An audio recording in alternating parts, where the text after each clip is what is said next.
C'est la journée internationale pour l'élimination de la discrimination raciale, une journée consacrée à la sensibilisation contre les discriminations basées sur la couleur de peau, sur l'origine ou la religion.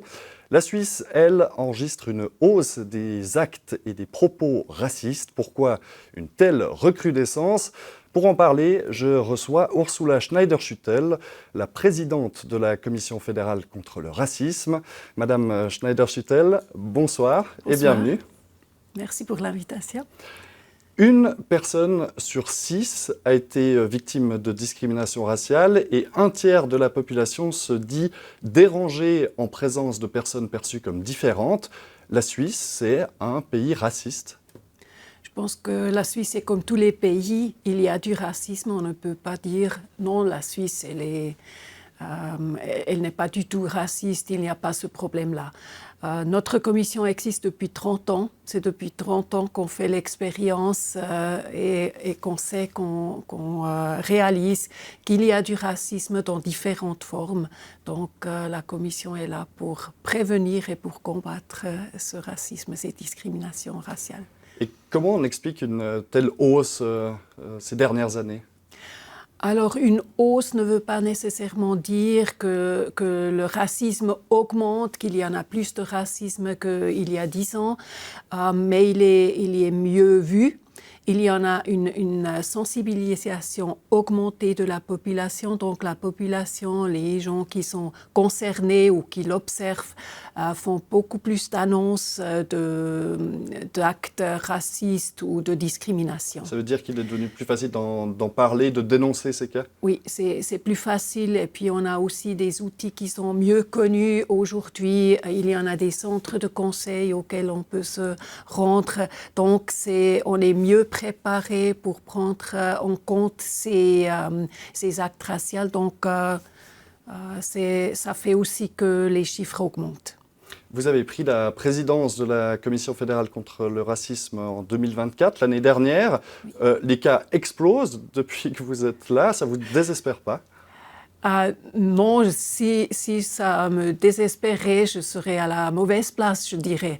Ça ne me désespère pas parce que c'est toujours aussi la situation qui se présente comme ça à cause de certains événements. Alors on a eu le départ de la guerre en Ukraine, on a eu la situation en Gaza avec Israël, avec le Hamas, des situations très difficiles qui ne se jouent pas en Suisse, mais qui ont quand même une certaine influence. Et notamment les chiffres sur l'antisémitisme et sur le racisme anti-musulman ont augmenté, notamment à cause de ces situations difficiles dans des zones de guerre. Des événements internationaux. Oui. La Commission fédérale contre le racisme a pour but de justement lutter contre le racisme. Vous faites de la prévention, du monitoring, c'est-à-dire un suivi, un recensement des cas. Vous donnez aussi des conseils aux personnes concernées. Est-ce que ça suffit vraiment ? Est-ce que ce n'est pas une position trop attentiste de écrire des rapports ? Disons, c'est un des niveaux où on fait quelque chose.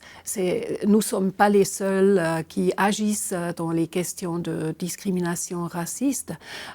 Donc, il y en a ces centres de conseil, par exemple, qui font aussi un travail magnifique. Il y en a les cantons qui ont leur centre, leur service qui donnent des conseils aux personnes concernées. Il y en a aussi la science qui fait des études. Donc, c'est une question qui doit se jouer à tous les niveaux.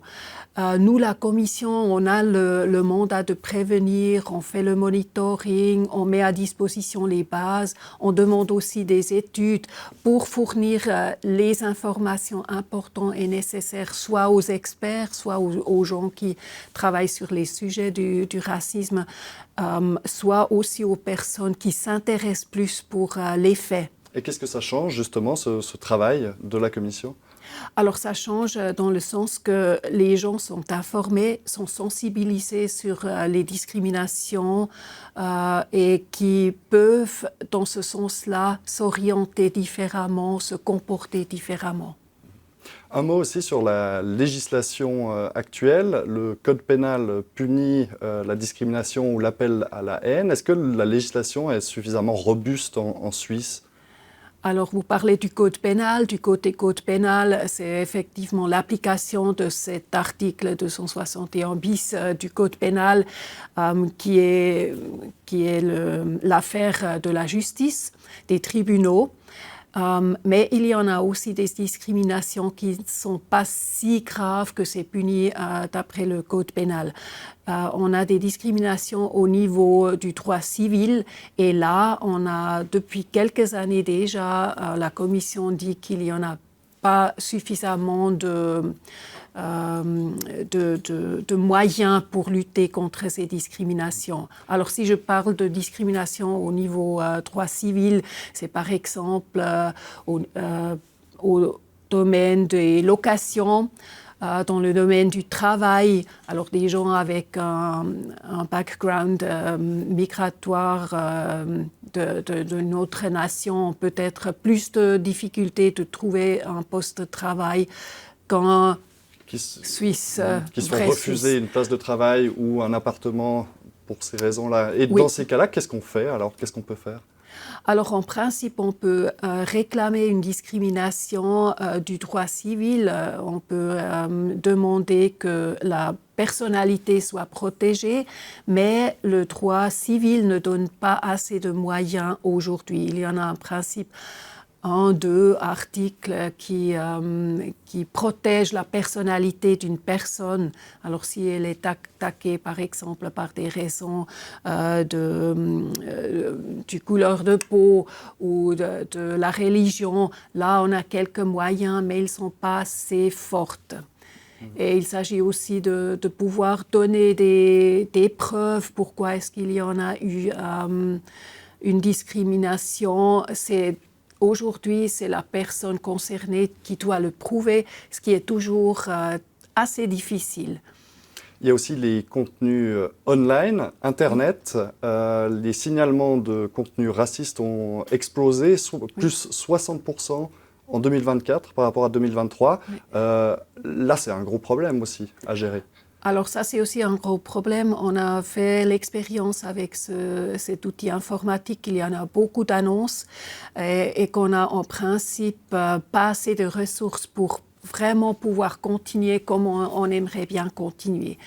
Le problème de ces médias en ligne ou de ces réseaux sociaux, c'est effectivement qu'il y a une certaine anonymité. Donc les gens ne se rendent pas nécessairement compte qu'il y a aussi un vis-à-vis, qu'il y a une personne qui lit ces textes et qui peut se sentir blessée et qui peut dire alors moi je suis discriminée et qu'il faut effectivement lutter contre cette sorte de discrimination.